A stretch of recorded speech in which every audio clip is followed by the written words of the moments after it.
All right. Hey, it's Sierra. This is my rocket stove. It's a giant rocket stove, right?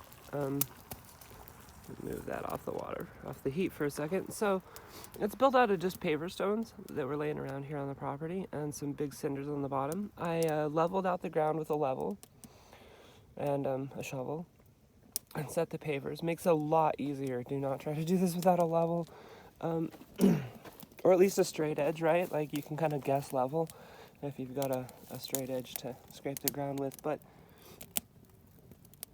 there's a piece of metal, as you can see right there. I just kind of stuck it between the bricks. And that allows oxygen to get underneath that wood and make that rocket effect.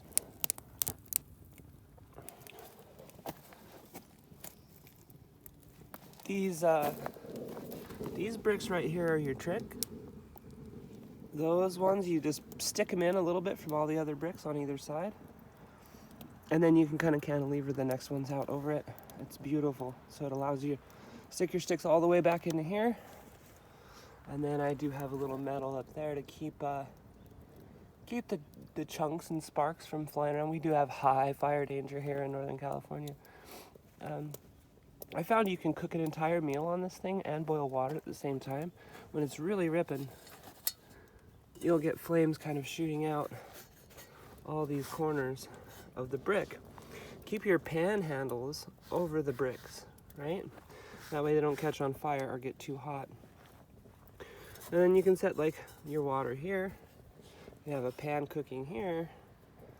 And let's say you cook a pan of pasta, which I do often. And you can set the pan of pasta up here on this brick to kind of keep it warm. And then maybe slap some fish on the grill, right? And it's super handy. It uses very little fuel. I boiled my water for coffee this morning with a handful of sticks I gathered out of the woods. I've been pretty much using the rocket stove almost exclusively all summer long to cook and do all my water boiling and things. Although when we were in really high fire season, just to make the neighbors feel a little better, I was using my propane stove. Try not to add to the smoke we had, but yeah, this is the rocket stove. So, and then here's a tip: burn your food cans before you throw them away. Keeps the bears away, right? They can't smell the food, they won't bother you. So I always just burn them off and then throw them in the garbage after I've got a little collection. But we are moving camp to off-grid site where we can't do fire in the next week or two, so things are going to change up a lot, and we're going to have some serious survival stuff going on. But in the meantime, I just wanted to show you the amazing, crazy rocket stove. Oh, also, there are reports of these kind of bricks exploding and cinder bricks exploding when you apply heat to them in fire.